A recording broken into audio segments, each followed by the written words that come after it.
buenos días a todas y todos. Muchas gracias por acompañarnos. Hoy vamos a conversar sobre los fondos CARSI y vamos a evacuar consultas que tengan sobre el proceso. Es importante mencionar que todo el programa es en inglés, razón por la cual vamos a tener esta sesión en ese idioma. Y dicho esto, I'm going to switch to English. My name is Roberto Soto. I work at the U.S. Embassy here in San Jose, and I am the Grants Officer Representative for the CARSI program. And with me, Jesse Golland. Thank you, Roberto. Good morning, everyone. Thank you for being with us today. Thank you for your interest in the CARSI NOFO. As Roberto mentioned, my name's Jesse Golland. I'm an economic officer at the U.S. Embassy here in beautiful Costa Rica, and I'm also the grants officer in charge of the CARSI program with my partner in crime, Roberto.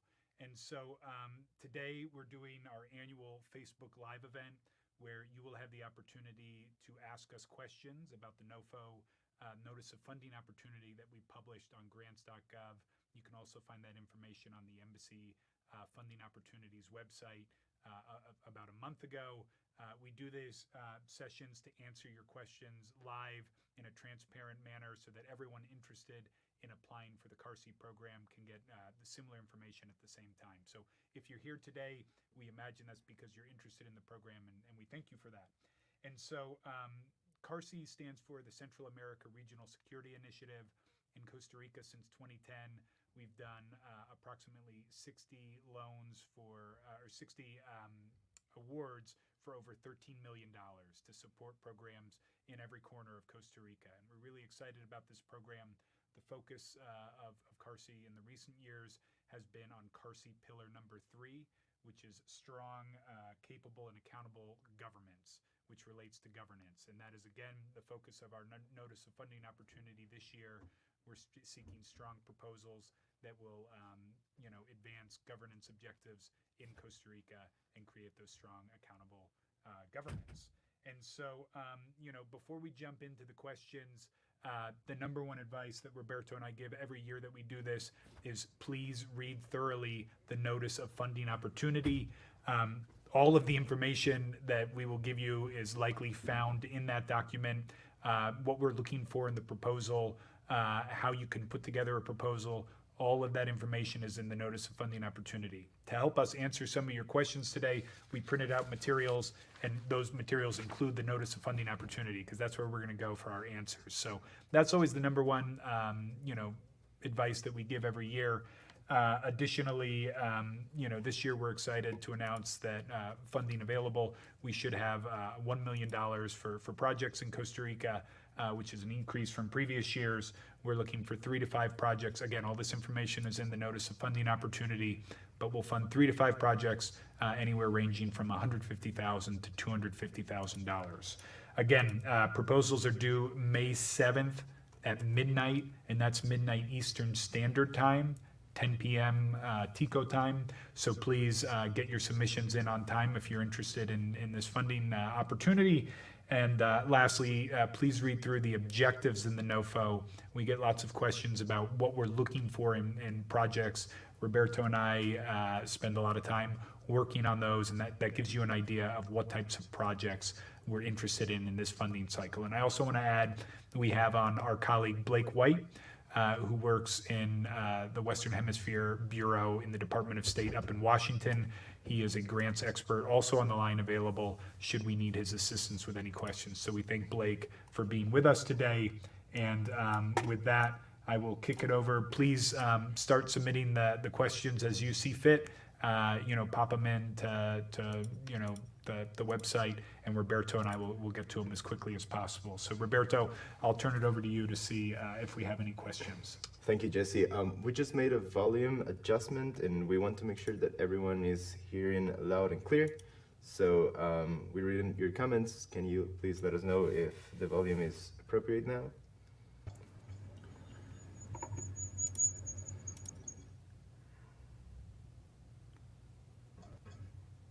It's work. Okay. Thank Great. you, Blake. Thank you, Blake. We will start with a first question. Jesse, can someone send a proposal in Spanish? No, and I know Roberto covered this in Espanol at the beginning. The CARSI process we require that proposals, all supporting materials be sent in English. These are stored in U.S. government record systems. For that reason, they need to be in English. And then throughout the project lifetime, if you do end up getting awarded, everything you need to send in to us needs to be in English, from your project narratives, giving updates on how the project is going, to your financials. All of the conversations we have once the project kicks off are in English. So that's, again, why we do the call today in English. When you're an awardee, we're happy to go through some things in Spanish, but all official documentation needs to be in English, including the proposal. Great, thank you. So just another question. Is Costa Rica required to be one of the implementation countries? Yes, so the CARSI ESF program, we have posted opportunities at our embassies in Belize, in Panama, in Costa Rica. Those are all open now, and if you visit the websites of our sister embassies in those countries, you can find funding opportunities there.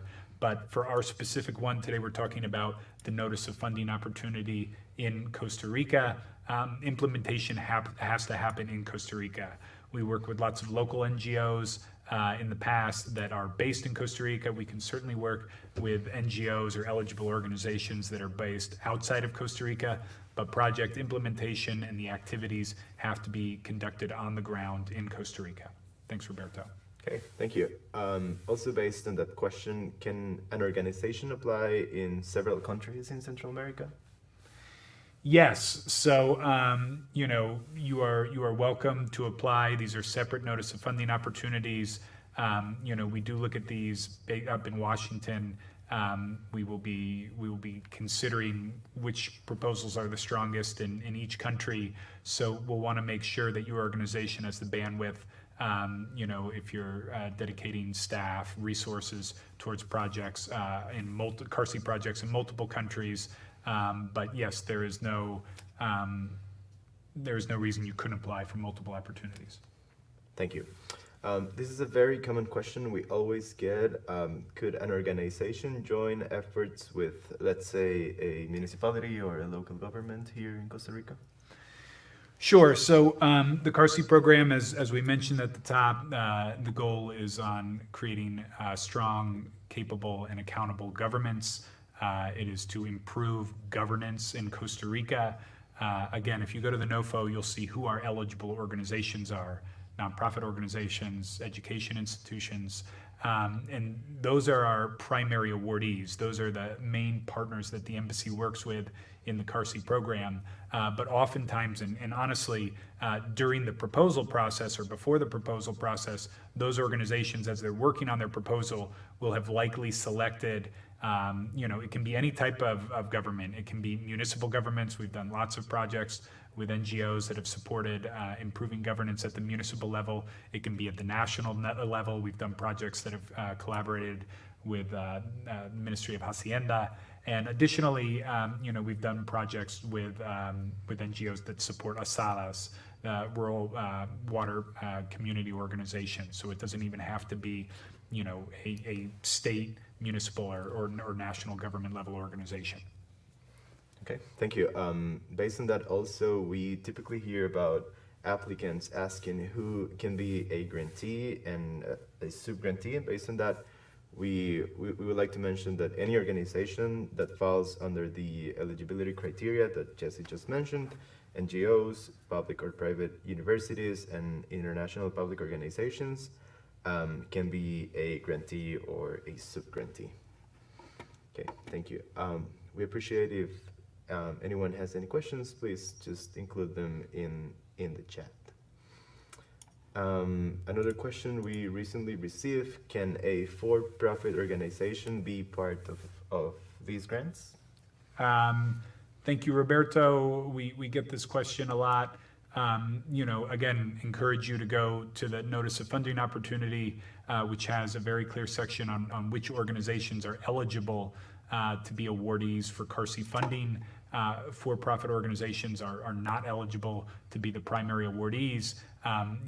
We have worked with nonprofit organizations that have, through contractual services, obviously paid funds to for-profit organizations, whether they're helping with the development of an app, whether they're helping with software, whatever it might be. So that is something we see quite frequently. But let's say you are a for-profit business and you came across this opportunity on your Facebook timeline. This opportunity is not for you. Again, on the notice of funding opportunity, you'll note the eligible organizations. Okay, thank you, Jesse. Marilyn is asking if this can be a co-op, the non-for-profit. Good question, Marilyn. I think I would need more information on your co-op, but again, what I would advise is on the executive summary of our notice of funding opportunity to the first page, and deeper in the notice of funding opportunity, it lists the eligible organizations. And if your co-op is a not-for-profit organization, whether that's registered in the United States or registered in Costa Rica or elsewhere, we leave it to you to make that determination of if your specific co-op fits into those eligible categories. Thank you. Great question. Okay. And I would also, Oh, please, Blake, go ahead. I'd also like to add, as a co-op, it would not be a co-op, but as a IT or a monitoring and evaluation as subawardee, that is possible. But that is only subawardee if it's IT or if it's monitoring and evaluation. Thanks. Thank you, Blake. We appreciate your expertise. Thank you, Blake. We've received two similar questions from Josial and Guillermo regarding grants.gov and SAM.gov registration processes, asking if someone from the embassy can provide direct assistance on these processes. I think I know the answer, but Roberto is our resident expert on all things grants.gov and SAM.gov, so I will let him answer this one. Thank you, Roberto. Thank you, Jesse. So unfortunately, these platforms, grants.gov, SAM.gov, and others are external to the embassy, so we cannot provide assistance, but we always encourage applicants to reach out to the help desk. Both platforms have a help engine on the right corner, and you can easily access it and submit all your questions, and they'll provide assistance accordingly. And to add on to Roberto's point, we know it takes a while to put together strong proposals. You're working with your government partners. You're doing the necessary research to come up with the right activities and indicators. Please do not save grants.gov registration and SAM.gov registrations for the last second. Again, we need to get these proposals in by May 7th at midnight Eastern Standard Time. It can take a while to work through registration issues. And so I advise you to work on those things concurrently. Make sure that you have accounts in grants.gov and SAM.gov as soon as possible while you're also working on your proposal. Please do not save those registrations for the last second, because as Roberto mentioned, this is not an area where the embassy can help. We don't have control over those sites, so you need to work through their help desks and their help numbers, and that can be time consuming. Thank you. Okay. Thank you, Jesse. Glenda is asking if these projects may include topics like mental health and accessibility from Neurodiversidad. So I would let Jesse respond that if we can work with those topics. Yes, Glenda, great question, and it depends is the answer, and I think it definitely a strong proposal could address mental health and accessibility of people. And I know for the first year in our notice of funding opportunity, we've included language that we would like to see proposals focus on themes such as diversity, inclusion, equality, and accessibility. Now, those are things we'd like to see in a proposal, and when you talk about mental health and accessibility, as long as your proposal is tied to governance, right? So this cannot be to just conduct a program that supports a certain population with mental health programs. That is a worthwhile activity, but it just might not be the best fit for a CARSI program. So if it was helping the government improve the programs and services they offer on mental health and accessibility, and that could be, a trial project in a municipality or improving, civil society's ability to hold the government accountable for these programs. Those are strong governance examples that still tie to your areas of interest. But sometimes this is different from your question, but we'll receive proposals that are very strong economic development proposals, creating jobs in Punta Arenas or things like that. And if there is not a governance tie, even though it might be a well-written proposal, you are getting graded on how your proposal ties to the NOFO and the governance objectives. So we ask that you keep that in mind. Thank you. Thank you so much, Jesse. So we are just waiting to include a few comments, but okay, one moment, please. So Erickson is asking if you could please elaborate on the DUNS number. And again, this is another area where I think, Roberto, you're more of an expert than I am, so I will pass it back to you to provide any guidance to Eric on the DUNS process. Yeah, thank you. So the DUNS number was removed last year from the requirements. Currently, we ask for a unique entity identifier number, which you can obtain in sam.gov. You can simply access that platform and register, and it will pop up all the requirements. And once you fulfill all the requirements, it will give you the unique entity identifier number. Eric is also asking, what is the average time for preparing for a NOFO? 6 months, 9 months, 1 year? That's a great question, Eric. And for this current NOFO, again, so a little bit of history. We offer the CARSI NOFO at U.S. Embassy San Jose once a year. And we actually published our NOFO a little bit earlier than we normally do this year. And so for this year's one funding opportunity, proposals have to be submitted by May 7th at midnight Eastern Standard Time. What we encourage interested applicants in doing is thinking about your CARSI proposals as far as advanced as possible, because what you need to be doing as you're preparing to write a proposal is also working with whoever your government interlocutors are going to be that you're working on this program with. And so making sure you have the buy-in. One of the things we mentioned in the notice of funding opportunity is having letters of what are they? The letters support letters, yeah. So support letters. So if you're proposing that you're going to do a proposal with the Ministry of Educación Pública, it's going to be important for us to see a support letter from that ministerio saying that, okay, we are going to work with this NGO on this project. We're very excited about it. And so, it takes some time to prepare, to build those relationships. These might be existing relationships that you already have through your nonprofit organization's, annual activities. But there's no correct answer. We certainly think it is good to prepare for the NOFO proposals before the publication date, to have a project in mind, to have already talked about this project idea with your potential partner. And those usually make the strongest proposals, because if the NOFO goes live in March, like it did this year, and at that point you start talking to potential partners about your proposal, you're really in a rush situation to put together a strong proposal. You don't necessarily want to do it too far in advance. Lots of our programs are done with the government, whether it's, again, at the national level or the municipal level. There can be turnover. You can lose a project champion. So, really leave it to your discretion. But certainly before the notice of funding opportunity goes live, it's a good practice to have a proposal idea in mind and to have talked through that proposal idea with a potential partner. Great, thank you, Jesse. We have another question. Can a recipient rent or lease vehicles with grants funds?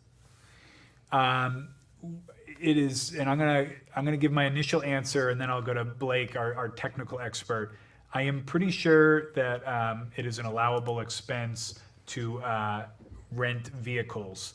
Or what was the other? It was either vehicles or rent or lease vehicles. Rent or lease vehicles. Yes, so that is an allowable expense. Now, I will say, I've worked on a few CARSI panels at this point, and if we see in the budget that there is a sizable, vehicle rental expense on the budget, that is in the upwards of multiple thousands of dollars, the budget that you submit, the budget narrative you submit is going to get reviewed by the panel, and they're going to want to make sure that, the project is getting the most bang for the buck, as we say in the United States. And so that has drawn some questions. It is absolutely an allowable expense. We realize that these are expenses that you might need, especially, one of the focus areas for the CARSI program in Costa Rica is helping communities outside of the GAM. And so that might require your NGO to rent a car to get out there to do a program. But we would just caution that, if leasing a vehicle is, a major expense, that might draw some question marks. Okay, thank you. Blake? Yeah, I would just, well, actually, I should plan on having that would go into interpretation. Renting a vehicle for an event, that should be the budget. As far as using a vehicle, we just have to discuss that if you're awarded. Great. Thank you, Blake. We have a comment that these projects are for various provinces across Costa Rica, and I would just like to note that yes, one of our priorities is working outside the greater metropolitan area. So we have worked previously in Punta Arenas, in Limon, in San Carlos, and we look forward to Tortuguero. We've literally, Tortuguero. the CARSI program has been in Costa Rica for, almost 13 years now. And as Roberto has mentioned, and I've mentioned in the NOFO states, we prioritize programs that will support vulnerable populations outside of the GAM, so outside of the San Jose capital area. Also, if you look at our NOFO this year and you read through the specific objectives, we have one that looks specifically for programs in Limon this year.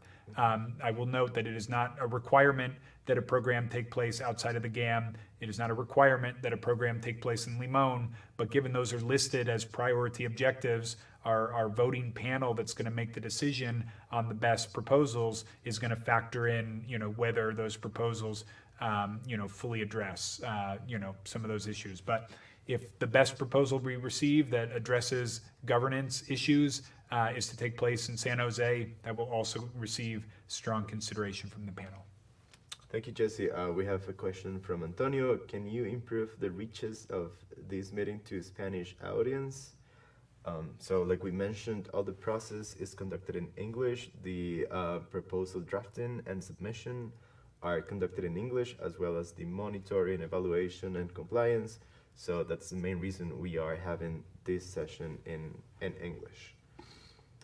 And going back to why we do this session, and Roberto, I think did a good job of explaining why we do it in English. But once we publish the notice of funding opportunity, we want to make sure that everyone that's interested in applying for this program has the same access to information. That we're not doing side meetings talking to organizations about how they can have a strong proposal. When we receive questions via email, we keep a list of those, and we'll publish those soon so everyone can see our answers. And that's why we do these Facebook Live events, so everyone can have access to the same information at the same time. And yes, unfortunately, it is in English. But if you're going to be submitting a CARSI proposal, it's not a requirement, but it's likely that you'll need to have someone on your staff who has a strong grasp of English, who can put the proposal in English, who can write the project narratives in English, because those are requirements. Okay, thank you, Jesse. We have another question. Will all resources be channeled to the main grantee? Yes, all resources go to the primary awardee. If there are any sub-awardees, the primary awardee then is responsible for funding those organizations. Roberto or Blake, I don't know if you have anything to add on primary awardees versus sub-awardees. Yeah, thank you. So all resources will be channeled through the prime grantee, and the relationship is between the prime grantee and the Department of State.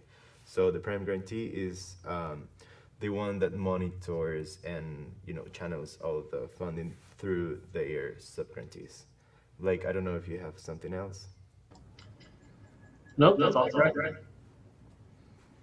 Okay, thank you. We are waiting for some additional questions. I don't know if someone else have something else to ask. Keep your questions coming in. We have this session for up to an hour, as long as the questions are flowing in. And again, this is the one opportunity that the notice of funding opportunity closes in May. And so we have I think in our notice of funding opportunity, Roberto, there's a last date for questions. We're approaching that, and so this is the time. If you're working on those proposals, if you have a question about the process, about grants.gov, that's why we're here today. We want to make sure we get as many strong proposals as possible, because that will allow our panel to choose the greatest proposals that are going to have the best impact in Costa Rica for Costa Ricans. Okay, thank you, Jesse. We have a question from Carolina. If it's a private business that applies to develop a social community intervention, such as a public donation, will that also be accepted? Thank you, Carolina. Great question. Again, if it is a private business, under the requirements of the notice of funding opportunity, it does not sound like your business would be an eligible organization. And so again, and I know people are joining halfway through this, but it's a good time to mention that really the notice of funding opportunity, which is available on the U.S. Embassy website in the funding opportunities page, and also on grants.gov, where you have more information on the funding opportunity, lists eligible organizations. For-profit companies are not eligible organizations to be primary awardees. I would also say, a project that is a public donation, again, I'm not sure if, again, without having more details, if that fits what we're looking for projects that look to strengthen governance in Costa Rica. So just want to make sure that you're closely reading the objectives for the CARSI program this year. Thank you, Jesse. We have a question from Christian. Do you have any expectation about the relation of cost benefit in terms of number of people receiving or being impacted with the project?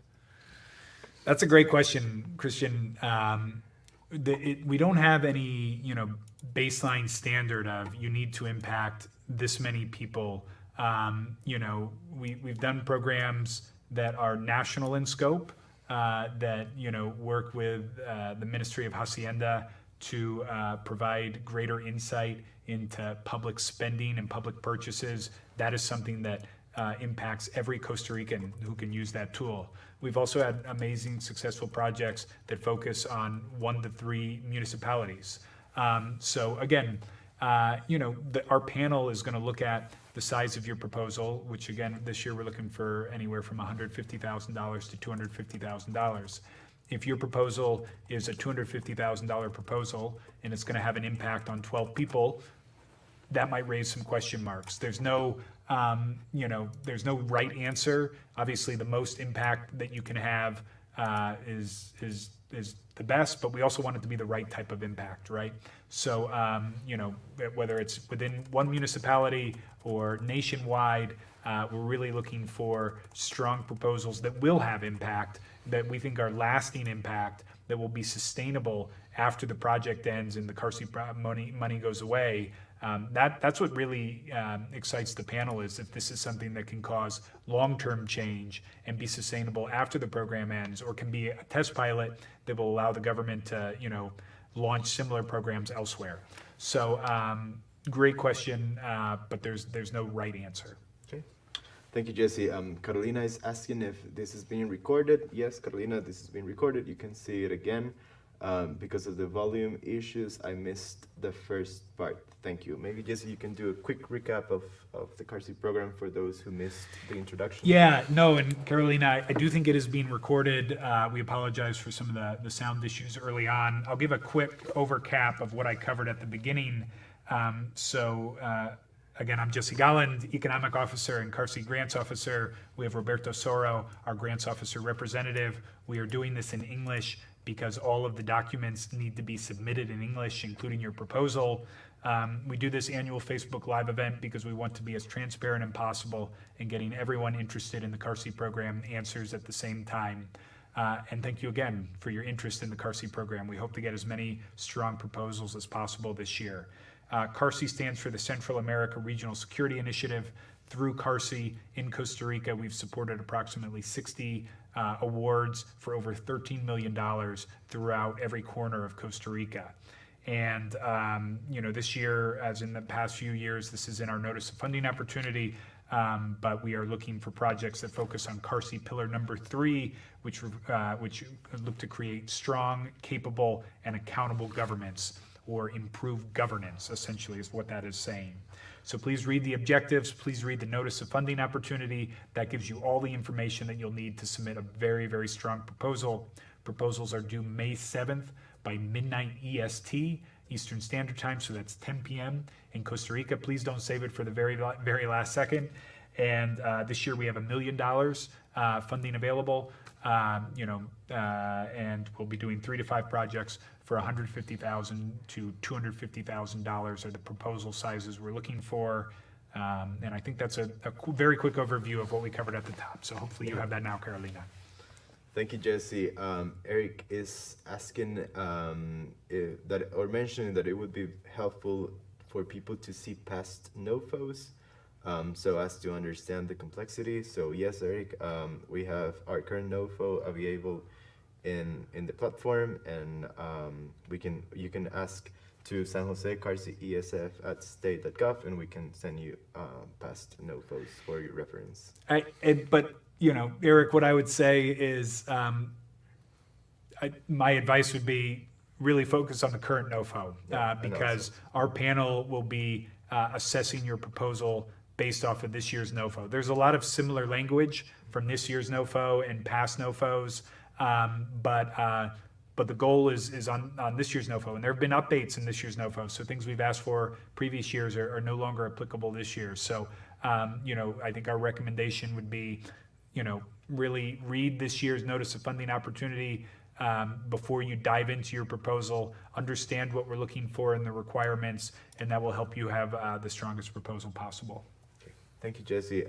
Adolfo is asking if you could mention again the deadline for submit the initiatives. Absolutely. Thank you, Adolfo, for the question. The deadline is May 7th at midnight Eastern Standard Time. So that's 10 o'clock in the evening in Costa Rica time.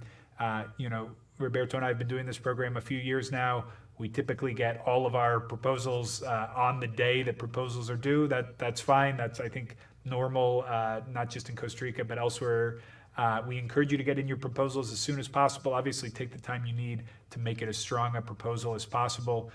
Do not wait till the last minute. We've had people who have connectivity issues, or someone, asked us a question a few weeks ago. Grants.gov was temporarily down, right? So our advice is please don't wait until the very last second. Thank you. Thank you, Jesse. Marilyn is asking, what is the length of these projects? 12 months, 24 months? Great question, Marilyn. Again, this information is in the notice of funding opportunity, but it can be anywhere from 12 months to 24 months. And so, really depends on you and what you're looking to initiate. I know last year we funded programs that were 1 year. We funded programs that were 2 years. So it really depends on the project you're looking to do. But the notice of funding opportunity does have strict requirements of what is the minimum and maximum project time. Okay. Thank you, Jesse. Senia is asking if art can be included in this program. Great question, Xenia. I love art, huge art fan. If you are able to incorporate art into a strong proposal that addresses CARSI Pillar number 3 of strong, capable, and accountable governments, of improving governance, by all means, we would welcome a proposal that highlights art. If it is to, work on a public piece of art or create an art program for youth, that gets a little bit away from our governance goals. So we just want to make sure that you read our priority objectives, that you understand the governance requirement, and make sure that your proposal fits those requirements in the notice of funding opportunity. Yeah, thank you. And adding on top of what Jesse just mentioned, Senior, I would also recommend you to take a look at our public diplomacy's notice of funding opportunity for their program. I know they have included art previously in their calls. Yeah, thanks, Roberto. And that's a good point. Please visit the Embassy's Funding Opportunities website. Our public diplomacy colleagues have amazing funding opportunities that are typically published there. We also have funding opportunities with our colleagues in the INL office that are more security related.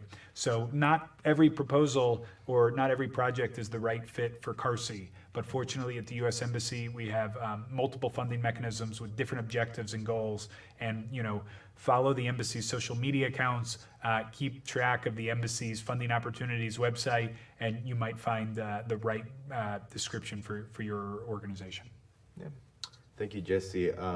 WAC is asking if we can provide the link to apply for the proposal. I just wanted to mention that our colleagues will include it in the publication, so you can check it there. Okay. We're just waiting to see if someone else has further questions. Thank you for all the questions so far. They've all been fantastic. We really appreciate your interest. The more proposals we receive, the better chance that U.S. government dollars will go towards stronger proposals that'll have impact in your communities. So, we'll stay on as long as the questions keep rolling in. If there's a long lull, I think we've been on long enough that we would consider signing off. But we're going to stay on for a bit. If you have questions, because we're here, this is our opportunity to help you out. So please keep them coming in. There's no bad questions. There's no stupid questions.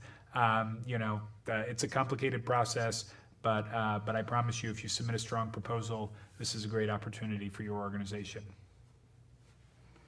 Thank you, Jesse. I know that previously we've been asked about what budget expense categories can be included in the budget for these proposals.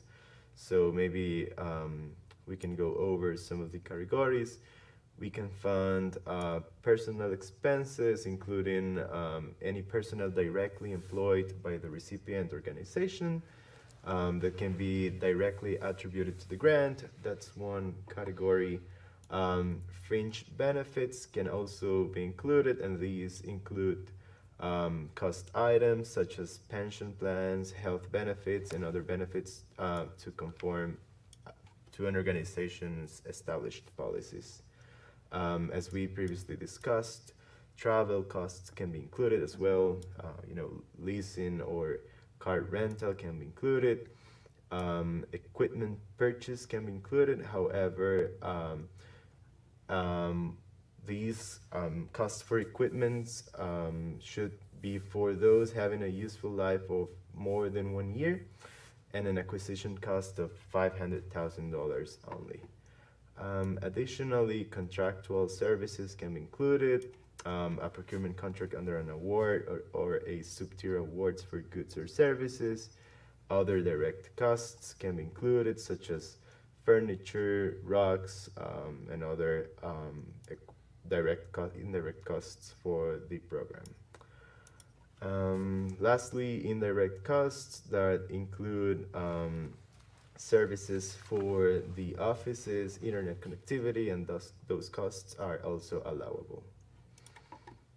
Okay, I think I see a question on some of the past successes of CARSI in Costa Rica. Roberto, I don't know if you want to highlight some of the projects we've done in the past, ones with strong governance angles, and Roberto can share 2 or 3 examples. And again, we will share examples of programs we have funded in the past. Programs we've funded in the past might have directly been related to previous notice of funding opportunities. So these are great examples of CARSI programs, but again, you should be tailoring your proposal on on this year's Notice of Funding Opportunity and not based off of successful programs we've done in the past. Yeah, thank you, Jesse. So recently we have worked, as we mentioned, across multiple provinces and counties in Costa Rica. We have worked to strengthen ASADs, which are the community-based water management organizations that provide water services in rural communities of Costa Rica. So we have worked with a few organizations that work to improve their accountability mechanisms, their management capacities, their service provisions, and also the coordination between the government agencies and the ASADAs to make sure that they are able and capable to fulfill all the regulatory requirements. That's a great project that we have had recently. We have also worked with an organization that improved Costa Rica's public procurement system based on CCOP. They created a platform that allows citizens, media, and other interested stakeholders to retrieve data from CCOP to ensure more transparent public procurement processes. And lastly, we have recently worked with sustainable fisheries, especially in the Gulf of Nicoya. This area is very sensitive to the impacts of illegal, unreported, and unregulated fishing. So we are working with sustainable fishing organizations to strengthen their capacities to make sure they are able to go through the no-take period by strengthening their financial capacities and their fishing methods to make sure those are sustainable and aligned with the government regulations. So those are a few projects very successful that we have had recently, and that we look forward to hearing about similar initiatives across the country. Great, thank you, Roberto. And I think I saw a question on whether individuals can apply for the CARSI program. And again, I think there were some good answers in the chat, but we just encourage you to read that eligible organization portion of the Notice of Funding Opportunity, and individuals typically do not qualify. So just make sure you read that information. It looks like we've gotten all the questions in, so thank you all so much for your time. Again, number one advice, if you have questions that you think about later today, more than likely those answers are found in the Notice of Funding Opportunity. So please review the NOFO. Thank you so much. Thanks to Blake in Washington for joining us. Thanks to my colleague Roberto, our grants extraordinaire, who has all the answers. And really, we're excited for the amazing proposals we're going to receive this year that we know will have a great impact in Costa Rica. Thank you, and que tengan buen día. Ciao.